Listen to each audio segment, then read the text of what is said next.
ça montre, ça montre, on va dire, la proximité, la, oui, la proximité extraordinaire de la mère de Dieu avec la résurrection. C'est ça qui faut vraiment garder ça dans notre cœur, notre foi chrétienne orthodoxe. C'est vraiment ça, c'est que la mère de Dieu, c'est quelqu'un qui, en plus que tout le monde, hein, bon, est associé à la résurrection de son Fils et son Dieu pour toutes sortes de raisons, sans être trop long. Mais c'est dans les prières que nous avons dans l'Église, qu'on appelle les Théotokia, qui sont dans l'Église qu'on appelle byzantin, que nous utilisons grâce à Dieu. Dans ces offices, on voit que la Mère de Dieu, d'une part, exprime sa souffrance réelle d'une maman qui voit son fils maltraité, disons, et en même temps, à la fin de chaque prière, elle exprime sa foi dans la résurrection. Ceux qui ont assisté déjà aux offices de la Semaine Sainte se rappellent peut-être des plaintes, des lamentations sur le tombeau qui ont lieu donc aux matines du samedi saint, célébrées le vendredi soir, mais enfin les matines du samedi saint quand même. Et ces plaintes sont justement faites de cette façon-là, c'est-à-dire qu'à la fois l'expression d'une souffrance réelle, et cette souffrance réelle, si vous voulez, ne débouche pas sur un désespoir. Hein, c'est une vraie souffrance authentique, mais c'est pas un désespoir. Au contraire, cette souffrance est habitée par l'espérance de la résurrection et par la prière pour la résurrection. Donc la Mère de Dieu est celle qui a le plus souhaité, le plus voulu, le plus attendu la résurrection du Christ, parce que c'était non seulement son Seigneur, mais son Fils. Donc ça, c'est vraiment très fort. Et deuxièmement, la place de la Mère de Dieu, elle est très importante parce qu'elle fait partie des femmes mirophores. Alors on ne le dit pas assez souvent, tous les pères ne disent pas ça, mais principalement Saint Grégoire Palamas le dit. Et donc c'est-à-dire qu'elle fait partie des témoins du tombeau vide, qui est quelque chose d'extrêmement important. Parce que le tombeau vide, ça veut dire que le Christ n'a pas laissé un cadavre pour s'en aller par son âme seule, mais qu'il a quitté le tombeau corps et âme. Donc, c'est les femmes qui ont vu ça, Sainte Marie-Madeleine, bien entendu, que tout le monde connaît bien, mais les autres, on dit les autres femmes, etc., l'autre Marie, enfin, des termes pour désigner les mirophores. Les mirophores ont vu ça, ont été donc les témoins de ce départ corps et âme du Seigneur Jésus-Christ. Donc la Mère de Dieu fait partie de ce groupe des femmes-là.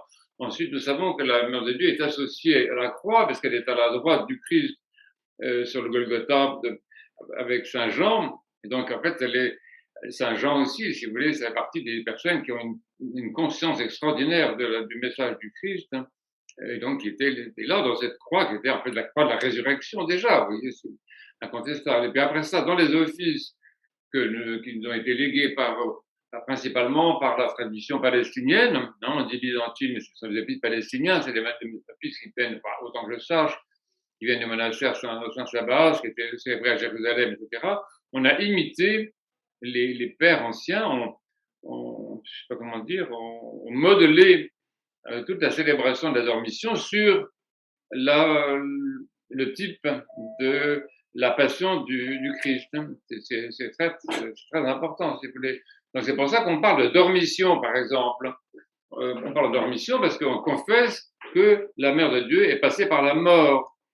Ce qui est extrêmement important dans le témoignage de la foi orthodoxe. Si nous défendons ça, je ne veux pas parler de ceux qui pensent autrement, mais vous devez savoir ça, que la foi orthodoxe consiste à dire que la Mère de Dieu est passée par la mort comme son Fils est passé par la mort. Et certains pères disent que justement elle aurait pu être exemptée de la mort, comme l'ont été d'autres personnes, Élie, Enoch, etc., et qu'elle aurait voulu passer par la mort parce que son fils y est passé. Et de même qu'elle est passée par la mort, de même, après ça on dit, vous l'avez entendu dans les chants qui ont été prononcés à l'instant, elle est transférée de la terre jusqu'au ciel, c'est-à-dire qu'elle connaît aussi une élévation, une exaltation, comme celle de son fils et son Dieu. Donc vous voyez, on peut détailler ça si ça vous intéresse un jour, mais donc il y a cette façon dont on a dans l'Église orthodoxe de rapprocher le chemin de sainteté de la Mère de Dieu aussi près que possible de celui du Christ. Ben, ça, c'est vraiment, très, très important. Donc, vous voyez, aujourd'hui, alors c'est vrai qu'on peut me dire, on n'emploie pas le terme de résurrection, parce que, mais on parle de analyse, en grec, excusez-moi, on emploie le terme de analypsis, qui veut dire élévation, et qui est le même mot qui est employé pour l'ascension du Christ, qui est également donc l'élévation. Donc oui, au moins ce mot-là est commun. Et donc si elle est élevée de la terre jusqu'au ciel, c'est qu'elle est vivante. Et si elle est morte auparavant, c'est-à-dire qu'elle est passée de la mort à la vie. Donc elle est ressuscitée. Oui, c'est très important. Donc notre vénération de la Mère de Dieu est calquée sur la vénération que nous avons du Christ. Et en même temps, nous ne la vénérons jamais sans le Christ. C'est-à-dire que nous n'avons pas pour la Mère de Dieu une vénération qui serait isolée. Et toute la vénération que nous avons pour elle, tout l'amour que nous avons pour elle et l'espoir que nous mettons en elle quand même, en la priant tout le temps les uns pour les autres, etc. Toute cette espérance vient du fait qu'elle est en quelque sorte soudée à son fils. Forcément, une maman, je sais pas, il y a parmi vous, il y a des gens qui ont des enfants quand même. Une maman, elle fait une seule chair avec son enfant.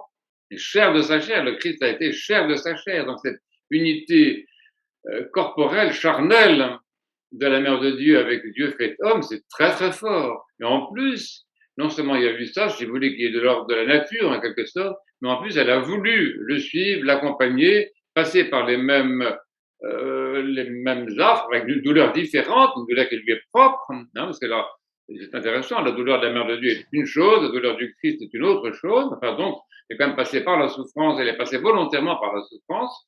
Et donc, ça fait de la Mère de Dieu la première disciple, si vous voulez, la première apôtre, première disciple du Christ. Et après ça, tous les chrétiens qui ont suivi l'enseignement du Christ, qui ont voulu être ses disciples, ses amis, ses disciples, tous, finalement, ont voulu aussi passer par la même expérience, passer par la même expérience de vie. Voilà, donc bonne fête à tous. Voilà, il y a des petits enfants parmi nous que leurs parents viennent chercher, parce qu'ils pensaient les abandonner, mais finalement ils ont changé de vie. Voilà, bonne fête à tous et à demain pour certains, tous ceux qui pourront. Voilà. Merci, Père.